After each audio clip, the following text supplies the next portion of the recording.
در مدینه شخص مادرشو کول کرده بود، رو کتفش آورده بود مسجد النبی نماز بخونه.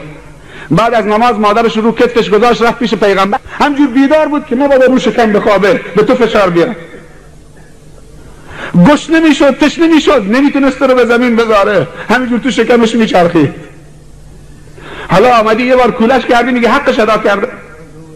وقتی به دنیا آمدی 2 سال از شیرش مکیدی،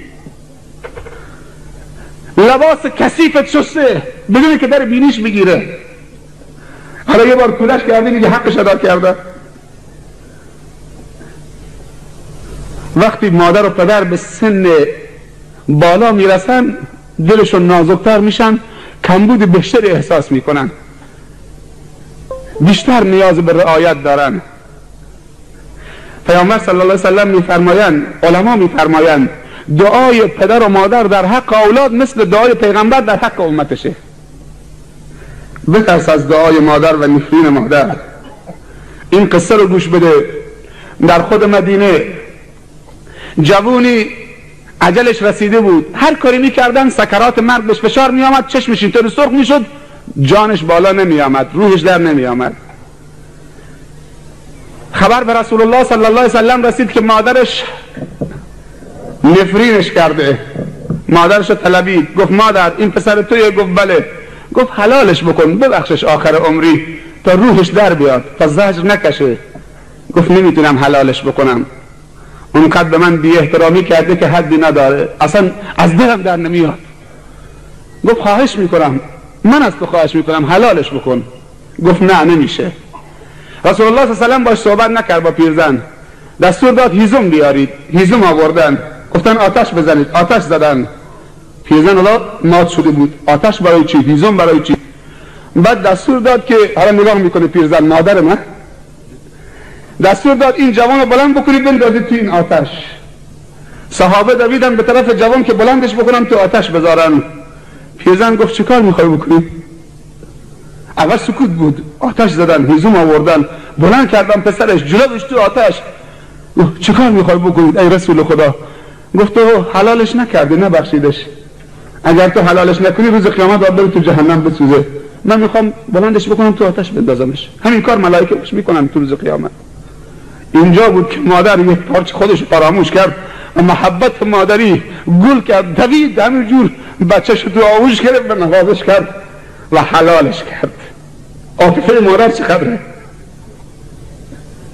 گذشت مادر چقدره، محبت مادر چقدره، شفقت مادر چقدره. پسرش تو آغوش گرفت، سر و صورت و پیشانیش همه بوسه زد و حلالش کرد. تا حلالش کرد روح پسرش هم بالا آمد. چند بار به مادرت گفته ای پیرزن؟ دختره حالا دیپلم گرفته، دانشگاه داره میره، پاش رو پا انداخته، مثل یک نوکر کنیز به مادرش میگه خوراک درست کن، خوراک بیار، لباسم اتو بکن، لباسم بشور، من دانشگاه دارم میرم.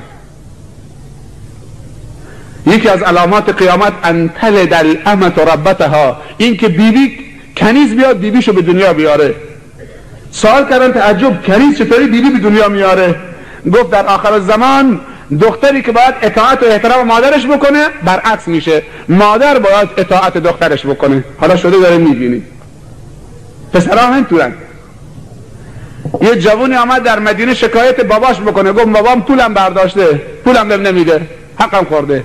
رسول الله عصبانی شد، گفت انت و مالک لبیک، اذهب، دیگه از این حرفا نزن، تو و مالت مال باباته. وقتی به دنیا آمدی یه ساعت هم سر مچت نبود، یه لباس هم پاد نبود، نداشتی، حالا آمدی شکایت بابات کردی که مالم خورده. تو چه کاره هستی اصلا؟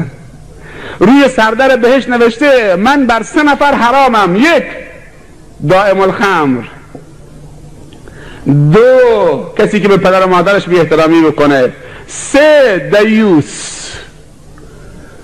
اون 2 تا فهمیدن. صحابه سوال کردن دائم الخمر میشناسیم، حقوق والدین هم میشناسیم، میدونیم چیه، دیوس چه کسیه؟ گفت دیوس کسی که نسبت به ناموسش بی تفاوته. یه روزی در آخر زمان دیاست و دیوسی و بیغیرتی به مردان امت من سرایت میکنه. اینها بدونن که بوی بهشت نمیشنون و رو سردر بهشت نوشته دیوس بر من حرامی، وارد من نمیشی. کسی که راضی بشه زنش آرایش بکنه، 7 قلم سرخ و سفید، افراد کلون، لباس نازک، کفشش، پاشنه کفشش 1 متر، کروب کروب تو این خیابون. میگه شب صدای در آمد، در خونه، ساعت 11 شبه. گفتم این وقت شب کیه؟ حالا که رفتم یه پیرمرد سرسفیدی دم در ایستاده، همجور داره گریه میکنه، تا منو دید انداخت تو آغوشم. گفتم پدرم چی شده، چرا گریه میکنی؟ گفت که پسرم تهدیدم کرده اگر ساعت 11 12 شب آمدم خونه، تو خونه دیدمت، وای بر حوالت کتک مفصلی بهت میزنم. به پدرش گفته اگر تو خونه دیدمت کتک مفصلی از دست من میخورید. حالا سر ساعت 11 میترسم برم خونه پسرم چه شلاق آماده کرده که کتکم بزنه. مادری میرفتم پیشش، مسن 70-80 سالشه، رفتم پهلوش، تا رفتم پهلوش گریه کرد. گفتم چی کار داری مادرم، سفارش کردی؟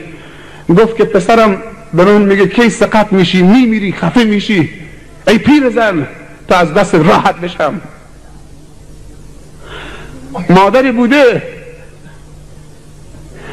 که زن پسرش به پسرش گفته یا من تو این خونه یا مادرت. مرده هم به زنش گفته تو باشی، مادرم این پیرزن خرف، به خاطر تو، به خاطر تو بیام مادرم تو خونه نگه بدارم، مادرم بره بیرون، تو باشی.